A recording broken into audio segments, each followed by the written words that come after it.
O café, o preço subiu bastante. E aí todo mundo, opa, e aí? Zé, mas qual é a razão, afinal de contas, né? Desse aumento aí do preço? Por que chegamos a isso? Quando é que o café vai... Que o café... Ninguém vive sem café. Pode ser que tenha alguém que não beba, não tem jeito, não. O café é tudo de bom, né? O café tá na vida do mundo, né? Como é que é? Uma bebida mundial, né?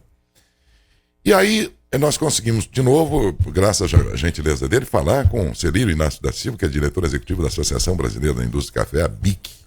É uma entidade brasileira do setor, um setor que é o maior exportador do mundo. Esse Brasil é um fazendão que dá gosto de ver, né? Pois é. Mas a despeito disso, e mesmo assim, o preço não baixou, subiu, mas não caiu. E agora? De qualquer modo, há uma perspectiva aí de aumento de produção aí, não para agora, mas seria um alívio para os estoques apertados, mas que vai demorar um pouquinho para a gente sentir. Vamos entender melhor esse mercado aí, exatamente conversando com quem entende. Ninguém melhor que ele, Celírio Inácio da Silva. Obrigado pela sua gentileza outra vez, viu? Bom dia. Bom dia, Daércio, e bom dia a todos que nos escutam e nos veem. Um grande abraço aí à disposição. Muito obrigado. Aliás, pela deferência também, porque quando a gente procurou o Celírio, ele é diretor da maior entidade brasileira de café, né? E ele comentou, aquela rádio que a gente fez entrevista um dia, assim, a TV lá e tal, poxa, foi legal. Então, pela deferência aí de você ter se lembrado do trabalho da gente e ter elogiado, e por isso mesmo, inclusive, aceitado fazer de novo essa entrevista, eu agradeço, viu, Celírio? Muito obrigado pela consideração, viu? Não, eu que agradeço, estou sempre à disposição. Se não fosse só pela rádio, que por si só já faz lembrar, mas pela sua voz, que é marcante aí, Muito obrigado. que é impossível de esquecer. Você lembrou bem, essa é uma rádio difícil de esquecer. Saudades FM, né? Boa, muito bem. Celírio, o café chegou a esse preço, primeiramente, por quê? Daércio, o café ele tem alguns fundamentos que são muito importantes para essa formação de preço. Ele está ligado diretamente à produção, ligado diretamente ao preço que é negociado em bolsa e ligado à política, ligado aos custos de produção. Isso tudo faz com que o preço se mantenha ou não. Há 22 anos, e aí eu estou tirando aí, não levando em consideração 2021, há 22 anos o café ele tem se mantido dentro de um patamar comum a preços e diante da inflação ele não chamava tanta atenção. Porque nós sempre, como você falou na introdução, nós somos o maior exportador de café, nós somos o maior produtor de café. Então isso fez com que o Brasil, de alguma forma, se mantivesse dentro de um padrão de oferta tranquila, tanto interno quanto externo. Só que no ano passado nós tivemos vários problemas que aconteceram ao mesmo tempo. Nós tivemos uma produção muito menor do que se esperava, já era de uma bienalidade negativa, isso significa que a produção deveria ser menor que o ano anterior, de 2020, mas diante das geadas que tivemos e das secas que tivemos e da procura do mundo para o café, fez com que os estoques dos países, tanto os produtores quanto os consumidores, ficassem muito baixos. E aí vale a grande máxima de oferta e procura. Então tivemos uma expectativa de uma safra para esse ano muito pequena. No ano passado também foi pequena, então o café começou a ficar raro, o café ficou mais disputado tanto internamente quanto para exportação e fez com que o preço subisse de janeiro a dezembro. Tivemos um aumento da matéria-prima, que é o grão de café que chega na indústria para fazer o torrado moído, de mais de 153%. e no segundo semestre as indústrias já sem estoques começaram a repassar esses aumentos diretamente para o consumidor final. E isso chegou a um ponto que em dezembro tínhamos percebido que o preço do café, se comparado janeiro de 2021 a janeiro de 2022, já tinha ultrapassado os 60% na prateleira. Perfeito. Agora, o que se anuncia é um aumento de produção de café para o ano que vem. Significa que, pelo menos para o ano que vem, esse preço já vai cair para o consumidor final, ou isso demanda ainda outro tempo que, vamos dizer, que só em 2024 é que esse preço volta a uma condição mais compatível com o que já teve? Décio, a gente acredita que no ano que vem, ainda em 2023, continuaremos tendo problemas referentes a isso. Quem planta café, ele planta durante um determinado ano que é de produção, e naquele final do ano ele faz a colheita. Esse período que nós estamos, nesse momento, nós estamos fazendo a colheita do café que foi plantado no ano passado. Estamos com mais de 50% já colhido nas plantações. Agora já vai começar a plantação para o ano que vem. E nós já temos vários problemas referente à plantação. Então, nós temos problemas de fertilizantes, nós estamos já com uma produção para esse ano menor, porque deveria ser um ano de grande produção. Se a gente comparar, como eu falei de bienalidade no início, se a gente comparar 2020, o Brasil produziu 63 milhões de sacas. E o último levantamento da Conab tem uma expectativa de produzir esse ano 53,4 milhões de sacas. Isso ainda com um viés de queda. Então vamos produzir menos e para o ano que vem provavelmente não vai ter a superprodução que se espera. Tudo somado que é o problema. Existe uma expectativa de crescimento de consumo do mundo de 1,8%. E o Brasil aqui também estamos fazendo o levantamento e tudo indica que teremos um aumento ainda de consumo por volta de 1,3%, 1,4%. Então, se o consumo ainda é alto e a produção não corresponde à expectativa da produção, faz com que as bolsas comecem a especular. Os outros países produtores também estão na mesma condição, com uma condição climática não favorável, e condição para que essa produção seja da melhor maneira possível, como também os problemas dos fertilizantes. O Brasil, aparentemente, esse ano não teremos problema de fertilizantes. O Brasil se antecipou aos seus contratos, às suas importações, mas tem alguns países que têm alguns problemas. Então, quando existe uma insegurança muito grande. Nós estamos falando de commodities, né, Décio? Então, quando existe alguma insegurança, quando existe algum cenário que dá toda essa insegurança faz com que internamente e externamente essa commodity venha a subir o preço. O que é a história de cada... Nesse caso do café, né? Vamos ficar aqui no café porque o assunto é café. Então, só para a gente ficar na história do café mesmo, ver o que é a história de cada produto, né? Enquanto você falava aí que o aumento de consumo deverá ser de 1,8 e o aumento da produção 1,3 e tal, eu fiquei pensando, meu Deus, em 1929 a Bolsa de Nova York quebrou, o Brasil tinha café, queimou o estoque que tinha, de tanto café que tinha, que era uma coisa assim, quase imensurável, né? Que coisa que é a história, né?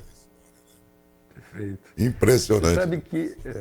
Você sabe que nós somos pressionados de todos os lados e não é exatamente só o café, né? Existe um custo da produção, e você fazendo essas duas comparações é bastante relevante.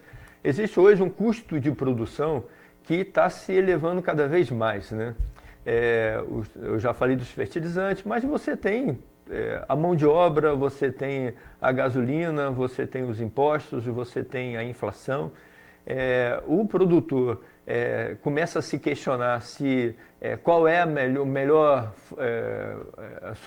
sua melhor plantio, se a sua terra deveria continuar com o café em alguns lugares planos, se poderia estar mudando aí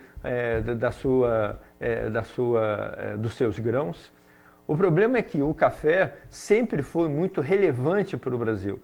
Você citou uma época que o Brasil produzia muito e por um problema estratégico, político, onde existiu uma super safra e o mundo não consumia todo esse café. Então a história nos conta que é exatamente isso que você falou. Queimou tudo. Queimou para que faltasse o café e assim pudesse valorizar mais o café.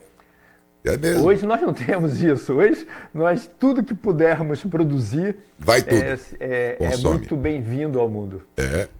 Olha só, é interessante observar esse aspecto aí, né? Que ponto que nós chegamos ali de tanto café que tinha e a oferta era tão grande que o governo comprava os estoques, comprava a produção e queimava.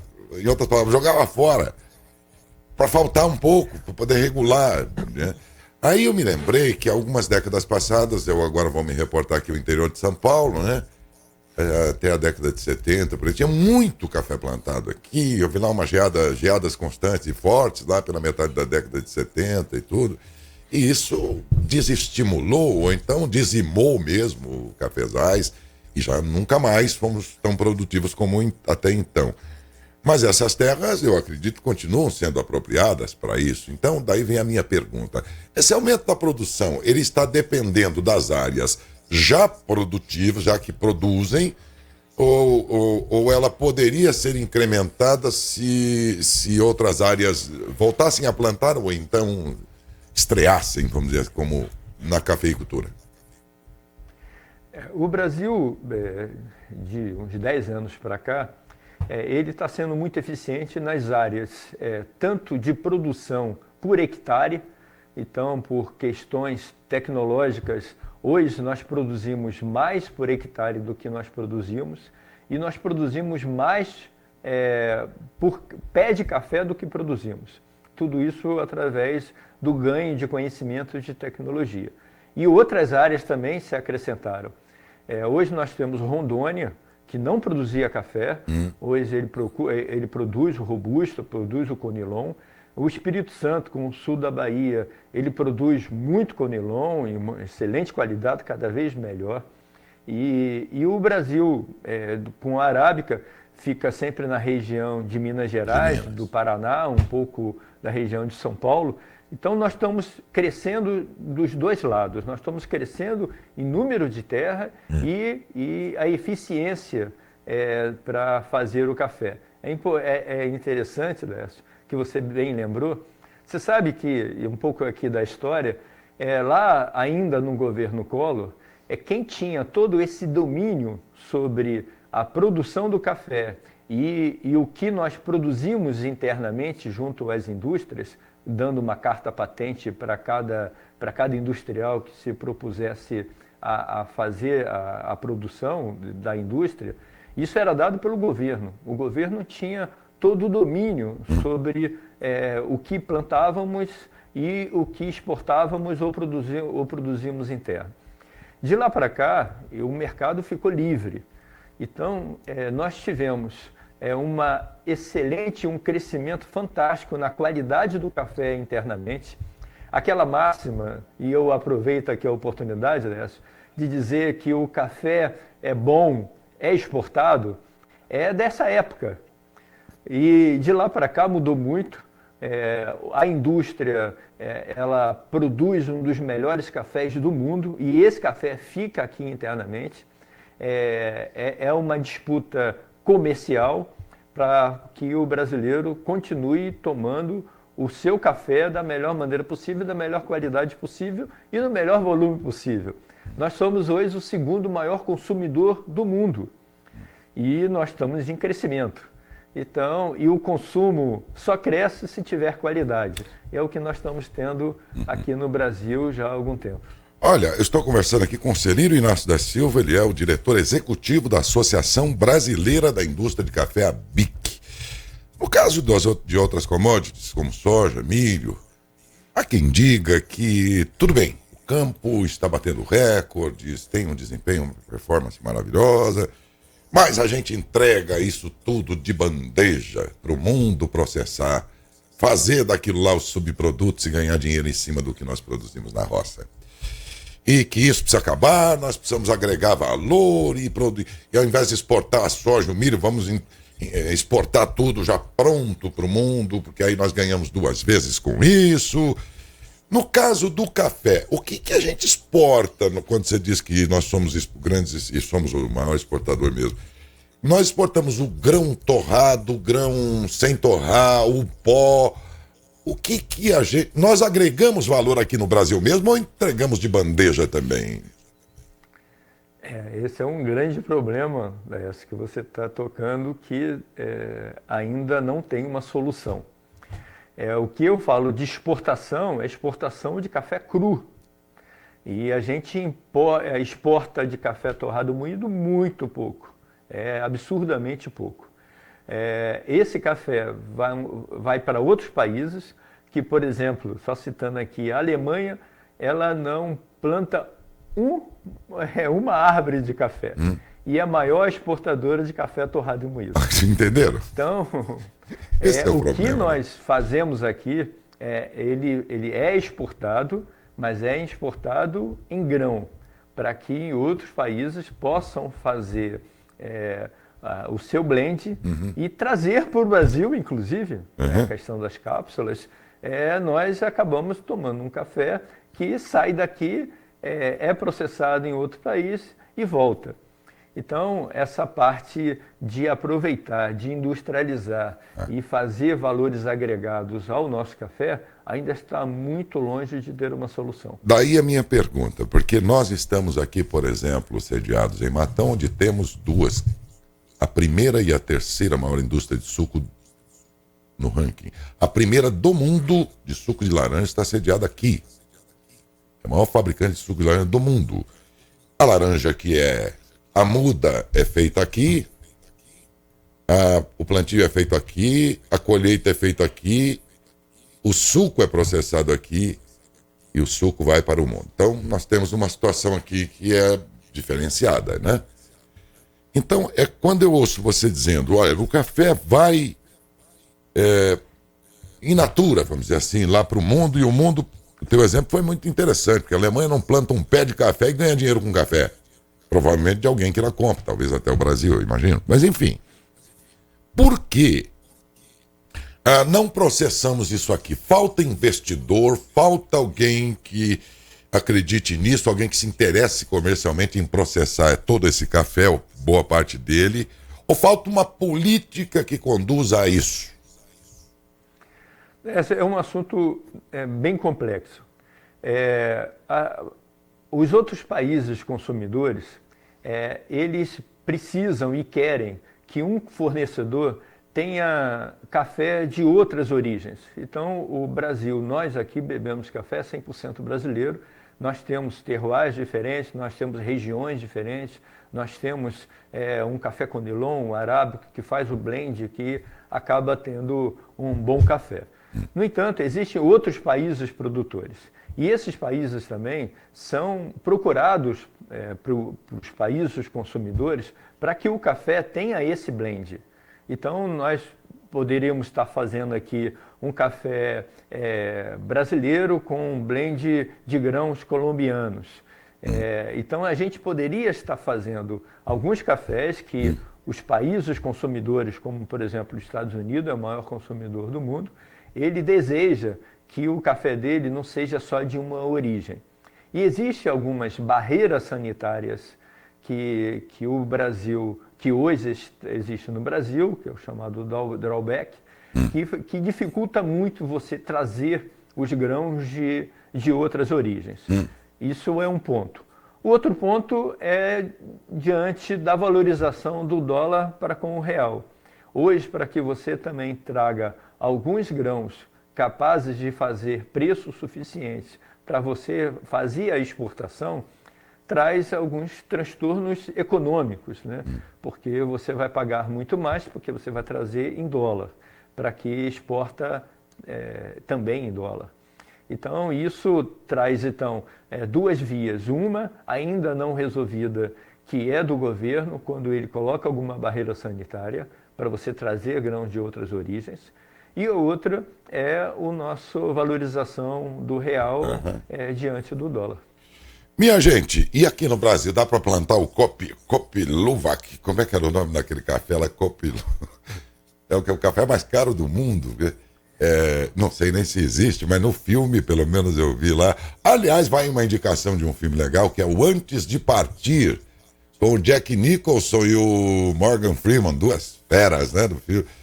Eles são doentes terminais, eles saem pelo mundo numa aventura lá. Aqueles que seriam os últimos dias de suas vidas. E, entre outras coisas, eles foram num lugar que seria onde se produz o café mais caro do mundo. Copiluvac, que acho que era o nome, né? Do tal café. E que só era bom daquele jeito porque tinha lá um animal silvestre que comia, e das fezes, depois com o café, se recolhia esse café e aí fazia esse café. Eu nem sei se isso é verdade ou não. No filme, pelo menos, eles davam como certo isso. E quando você falava, como é que você pode pensar, né, em exportar, não sei o que, tudo mais, um café que tem que passar pelo estômago de um animal? Eu fiquei pensando aqui, lembrei do filme agora. Vai como indicação, o filme é muito bom, independente dessa história do café. É um filme maravilhoso, né, com dois atores assim, sem comentários, né, que é o Morgan Freeman e o Jack Nicholson. Antes de Partir, se alguém porventura depois quiser assistir. Esse café existe mesmo? Existiu. De vez em quando aparece algumas dessas histórias, aqui no Brasil também teve, de um pássaro lá do Espírito Santo, que fazia com que também a sua digestão tirasse a acidez do café. E aí se descobriu essa iguaria, que é algo extraordinário. E cientificamente... Você sabe que independente dessas histórias, desculpa, mas independente dessas histórias, o café, ele tem trazido uma disputa bastante agradável entre os países, o que a gente chama de micro-saca. São aqueles cafés quando são colocados quase que dentro da sala do produtor, né? Ele produz poucos, ele escolhe lá talvez 20% ou 10% da sua plantação e trata de uma forma tão especial que dão excelentes bebidas. E essas bebidas são colocadas em leilões para que algumas indústrias possam comprar e fazer aí, normalmente são cafeterias, né, que trabalham muito bem com essas bebidas e fazem aí os tais cafés com as notas maiores. É mesmo? Então, chega aí a essas lendas, mas são lendas verdadeiras desse café. Mas um café desse aí que você está dizendo, sai quanto quilo, vai?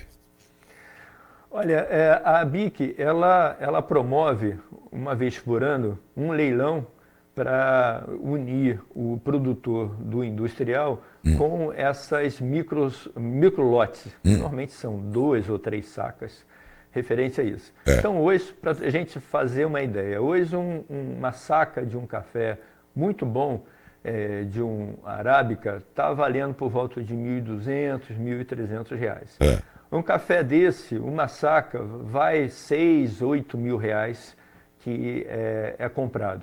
Então, a valorização é bastante grande. Isso em termos de quilo, mais ou menos, se fosse para o consumidor comprar... Você imagina, ele compra uma saca de 60 quilos, na produção acaba tendo 48 quilos. Então, dividir aí 8 mil reais por 48 quilos. E aquele do cocô do animal, do felino lá, que era, lá na história lá era um felino, né? Esse aqui de Minas era uma ave. Isso aí, imagina um café desse, quanto sairia, né? Pois é. Não, né, nós temos. Você sabe que há pouco tempo eu recebi algumas fotos, isso tinha sido dos Estados Unidos, em alguns supermercados específicos que vendem bons cafés e tudo mais, tinha café brasileiro lá com um preço de R$ 480, 500 gramas. Então, meio quilo? É claro que estava em dólar transformado, dava R$ 480. R$ 480, meio quilo de café. Isso. O mundo é muito... É muito bom saber das coisas, né? Eu não... Creio que não, acho que não vou ter condições de comprar 1 quilo de café por R$ 480. Mas é interessante saber que existe e tem quem compra, né? Podendo. Se a gente for também fazer uma conta, você imagina, você entra numa Starbucks ou qualquer uma outra cafeteria que produz excelentes cafés, oferecem excelentes cafés, e eles compram café in natura e torram café por muitas vezes, você vai beber uma xícara de café de 30 ml, você paga lá seus R$ 8,50 ou R$ 9,50. Eu já bebi café de R$ 12 de 30 gramas. Se a gente for converter isso em quilo, a gente vai entender também que a gente não paga tão diferente não, né? Ai, interessante. Muito boa a entrevista, aliás, como sempre, Celírio, muito obrigado. Eu sei que a grande maioria das pessoas que estão vindo a gente não trabalham, evidentemente, com esse produto, mas nós consumimos e adoramos um café, né? E tal. Então é do interesse de todo mundo, mas aprendemos sempre algo mais, as histórias do produto, por que o preço está assim, como é que vai ser. Parece que a retomada aí de safras maiores e quem sabe a possibilidade de que o preço também se ajuste mais proporcionalmente, deva acontecer dentro daquele plano de muitos economistas, Celírio, que estão apostando aí, olha, por enquanto a economia no mundo vai ser esta aí, mas 2013 para 2014 as coisas se acertam no mundo e não dá para pensar no país, no Brasil, fora do mundo. Dizer que essa crise nossa aqui é uma crise interna só, não é. Né?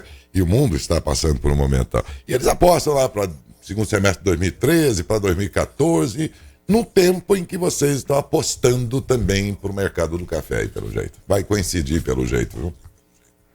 Em 2024 a gente acredita como essa bienalidade passando em 2023, se nada acontecer de forma climática, Décio, a gente deve retomar aí uma produção normal e vai fazer com que os preços também sejam normais.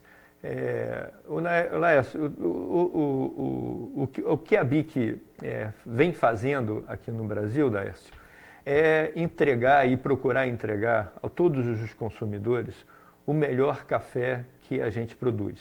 É importante, e eu aproveito a oportunidade aqui, o que nós fazemos aqui no Brasil, que a BIC iniciou há 49 anos atrás, já foi essa forma de trazer o café para que o consumidor receba o melhor café, isso já está em mais de 60 países.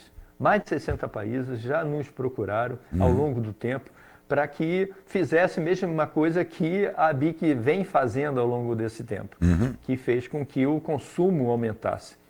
Então eu digo isso para que o consumidor tenha muita tranquilidade do que o café que ele está tomando, desde que seja, obviamente, reconhecido por um selo de qualidade, como o da BIC, ele continua tomando o melhor café. E eu aproveito aqui também, Décio, para dizer que os consumidores que tiverem qualquer dúvida, existe um aplicativo chamado Abicafé, que pode ser baixado em qualquer celular, em qualquer plataforma. E no momento da compra, ele vai ter lá, com o QR Code ou com o próprio código de barra, entender melhor sobre o seu café e a sua escolha, para que ele não possa levar um café sem as devidas qualificações que ele está imaginando para dentro da sua casa. Você me fez aí contando essa história, me lembrava. No tempo de menino, me lembro muito bem da saca de café que tinha em verde e amarelo, café do Brasil. Ela ensacada assim. Meu pai plantava café, produzia café. Perfeito. E, por coincidência, esse fim de semana encontrei o Fernando Chiro, ele era comprador do Mário Branco Pérez. não do Mário, que agora é filho, mas do pai dele. Meu pai vendia café para pro Branco Pérez, né? E aí eu me lembrei que aquela época botava o pouco, né, que a gente produzia em cima de um caminhãozinho até, uma carga alta, e a gente, moleque, 7, 8 anos, ia em cima da carga, atravessava a avenida central do município de Adamantina inteirinho, em cima de um caminhão, pulando lá em cima. Eu fiquei pensando, falei, meu Deus, como o mundo mudou. E fez bem, porque, gente, que perigo que era. Mas era assim, a vida naquele tempo é um outro tempo. E eu me lembrei por causa dessa história de vocês, que coincide com aquela época, aí já se vai tanto tempo, e as Zacarias vinha lá com a inscrição na Café do Brasil e uma tarja assim, verde e amarela, me lembro, né, daquele tempo ainda. Muito bom. Ô, Serino, foi um grande prazer. Muito obrigado pela sua gentileza, por sinal de sempre, viu? Eu que agradeço. Sempre um grande prazer aqui falar com você, com todos os seus ouvintes. E estou sempre à disposição. Muito Só obrigado. chamar que a gente estará aí no seu programa. Muito obrigado mesmo.